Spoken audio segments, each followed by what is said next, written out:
2200 Central African Time. A very good evening. You are watching the SABC News Channel, independent and impartial, coming to you live from the Results Operations Center in Pretoria, affectionately known as The Rock. We've been here since just before the election started. On Monday, people voted, and counting has been going on ever since.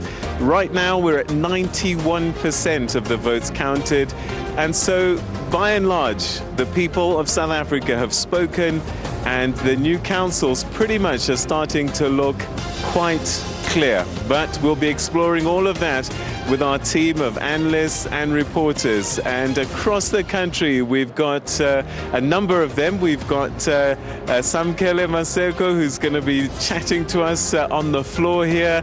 Lutendo is also going to be at one of the results centers.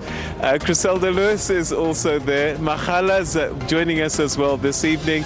So that's just some of our team that are on the ground and to various points around the country, updating you on how things have played out today. As I said, we're at 91% of the votes counted, and we have a record number of hung municipalities. So the key word for this election is coalition, coalition, coalition. But what does it all mean to you? That's what we hope to explore this evening. So stay with us as we continue our rolling coverage. But first, let's go to our senior political reporter, Samkele Maseko, who's on the floor, ready to talk to some of the political leaders that are here at The Rock. Samkele? Well, essentially, Peter, political parties are still here, some of them as the results are coming in. The results that mostly are coming in now that people are waiting for are the results of the economic hub of the country, the city of Johannesburg, the city of Tshwane, Ekurhuleni, and other local municipalities of Ekurhuleni, which are hotly contested. The ANC is seemingly set to lose outright control of all of the 9 municipalities in the province due to their own deficiencies and also the low voter turnout. The EFF are also here. They are part and parcel of the discussions for coalition government. You've got the Freedom Front Plus, which is seemingly an interesting player when it comes to the issues of constitution of the local government here in the city of Ekurhuleni and Johannesburg and other areas, as they have also grown tremendously. You've got the Congress of the People, which is also facing some issues, particularly knowing that they are failing to reach the numbers that they would have anticipated to reach. I'm going to start here with the Freedom Front Plus, just to essentially get a sense of how they are feeling when it comes to this particular election and as they wait for the results of Tshwane. It's been a huge increase for the Freedom Plus, starting from the 2019 general election. You are here now. We've seen a tremendous increase, especially in Tshwane. What are you anticipating? What are the numbers that you are getting so far as the numbers are coming in for the capital city? Well, firstly, if we look in South Africa, we only had 69 councillors countrywide in 2016. At the moment, we already have 167, so that's a huge increase, and we are very satisfied as far as that is concerned. In Tshwane itself, we're waiting for the final results. It looks very good, and it is possible that they're going to have a hung metro there, and where we will have to be approached as kingmakers. So we're waiting for the final results to see what we can do and to ensure that a coalition be formed in the best interest of the taxpayers and the people and the electorate of Tshwane. Who are the best coalition partners you would love to work with? Is it the Democratic Alliance? Is it the Patriotic Alliance?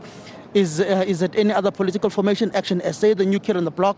Well, let me first start by saying we will not go into any coalition with the ANC or the EFF. We are already, or we were in a coalition with the Democratic Alliance, so we will be willing to go into a DA coalition again. So we will first look at all the political parties who want to become a part of the coalition, and then we will look at their principles, we will look at their manifestos, and then we will have certain matters that is of most importance to ensure that those matters are included in a contract which will be transparent to the public, to say these are the issues we believe that we have to attend to and prioritize in the best interest of the electorate. Thank you very much. That is the Freedom Front Plus saying that they will prioritize their issues and prioritize their communities. They've grown tremendously, saying in 2016 they had about 61 councillors. Now they've grown to over 100 councillors. Then you've got the Inkatha Freedom Party, which has shown several growth in KwaZulu-Natal as well. But the main issue is Gauteng. They were in a government of local unity within the city of Johannesburg. I'm not sure how they are performing in the city of Johannesburg. I'm going to ask the spokesperson, then go to their provincial leader, Bonkosi Dlamini in Gauteng. Mr. Hlengwa, hope all is well. You're growing. You've grown tremendously since 2019 in the Greater Zululand district, King Cetshwayo, and other areas of KwaZulu-Natal. But the city of Johannesburg, Ekurhuleni, Mogale City, let's focus on Gauteng. How are you doing there? How many of your councils are coming back in those municipalities? No, we're doing well already in the city of Johannesburg. We've flipped 2 wards from the ANC. One in Ekurhuleni. In Mogale City, the numbers have been completed, and we are going to be a key player in the coalition discussions that will be taking place there, because we'll tilt the balance of scales. So we're quite confident that there will be growth, and the projections are speaking to an IFP that will come out with an increased number of councillors from the councillors that we have now. And that speaks really to the hard work that has been put in, but also the demonstration of the IFP's ability to govern in the 2 MMC positions that we held in the city of Johannesburg, namely housing and transport. And so we are quite confident that the track record of service delivery, whether it's in Gauteng or in KwaZulu-Natal, has laid a solid foundation for the party to be able to see the kind of growth that we are registering. Mr. Hlengwa, you speak about the government of local unity. The coalition talks, informally, some parties may have begun. I've seen some reports of the Democratic Alliance and the African National Congress. I know in the city of Johannesburg we're in a coalition government of local unity with the ANC, with the AIC, with COPE and other political formations. What is the future looking like in Johannesburg, knowing that there's Action SA now in the mix and also their relationship with the DA? What are you looking? Are you looking at coming back with the GLU, or is there another negotiations that's taking place, particularly knowing you've won the Greater Zululand district hands down, outright? There's no more negotiation that will feature those municipalities affecting the future of Johannesburg. Well, those in Natal, the Ahang municipalities where we are targeting them. Umhlatuza is one of them, and Newcastle is one of them. So we are going to be very specific about those 2 areas. But also at the same time, all cooperations and coalitions ended on the 1st of November. It's a clean slate. The National Council is going to meet on Saturday, deal with all the issues and the nitty-gritties when the results have been presented. And then on Monday, the NEC will begin practicalizing and thrashing out these discussions. We're going into these discussions with an open mind.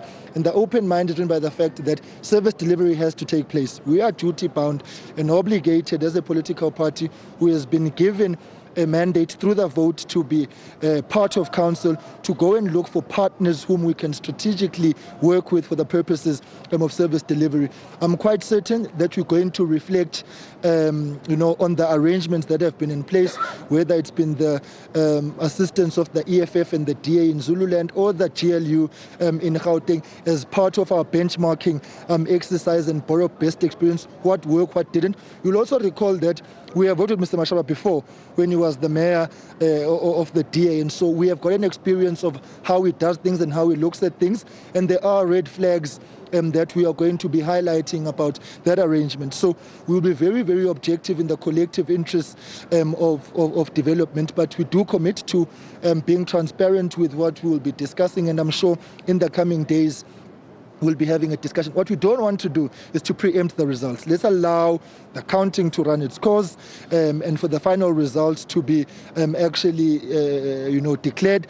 We are watching that scoreboard very, very closely, and then we're standing now at 91%. So by daybreak, we're going to begin having a semblance of those. So the negotiating team, once appointed, will be in constant communication with the public, with yourselves. But we are confident that we'll be able to find each other. And importantly, there was stability with the GLU in the recent year or 2 when there was a reconstitution. So all those experiences combined will inform the party's decision, and we will communicate it. Mr. Hlengwa, when you look at the President Emeritus of the IFP, Prince Mangosuthu Buthelezi, he says he would love for the ANC and the IFP to mend its relations. With these outcomes of these elections, would that also be a factor in reviving those discussions that had started between himself and the incumbent president of the ANC for the IFP to mend your historical relations and to look at a working relationship going forward that may be permanent. Those issues are vastly and fundamentally different. The coalition matters are about governance and service delivery. There's a reconciliation agenda which is outstanding between the two parties, which is a political discussion which we need to have and be able to politic between each other without the added burden of unfinished business. And so those two issues are vastly different, and we are going to, otherwise we would not have been contesting elections. We contested elections because we wanted to govern. We contested elections because we wanted to lead, and because we've got the capability and the track record and the outlook on what things should be. And there's no merger on the cards. This is about the historic tensions, including but not limited to the very dire outcomes and consequences of the low-intensity black-on-black civil war, which killed 20,000 people, of which 12,000 were IFP people. We need to have that discussion. It's an unfinished business because in 1999, Prince Mangosuthu Buthelezi and then President Thabo Mbeki unveiled a memorial in Thokoza here in Gauteng of victims of both the IFP and the ANC. That's the kind of discussion we are talking about. The issues of governance and government are very, very different, and we are certainly not going to conflate issues, and the negotiating teams are very clear about that. And I think for the public record, we want to reiterate again to the ANC that the unfinished discussions about reconciliation have to take priority once all of us have completed our election responsibilities and duties, so that we can bring this matter to a logical, historic and futuristic conclusion. Thank you very much, Babu Umsegwa Kulego. I'm going to bring in lastly the provincial leader of the IFP in the province, Ntate Dlamini, the GLU. As it stands, Gauteng in these metros and other local municipalities are happening. As a province, what numbers are you looking at getting this time around in all these councils that are seemingly hung, 9 of them in Gauteng? Well, we cannot prophesize how the voters are going to determine the numbers that we have, but we are hoping to emerge as a formidable player in the politics of Gauteng and the governance of Gauteng. As you know, that our stand as Gauteng leadership in the IFP is that where we exist, there must be governance, service delivery and good governance. That is why there was stability in Ekurhuleni, stability in Johannesburg, stability in Mogale City. We existed. There was chaos in Tshwane because we did not expect. We are happy that people of Pretoria responded to our campaign, and we now have a representation in Tshwane. We've retained what we have in the West Rand, your Rand West, Murafong, and Mogale City, and we're hoping to do better here in Johannesburg and in city of Johannesburg and Mogale City. As our national spokesman said, you cannot negotiate coalitions before your party gives you armor marching orders. Therefore, the party is meeting on Saturday to say to us which way to go, and we'll be sharing with them to say this is what has worked for us, this is what did not work for us, and from there we take marching orders from the party and we engage.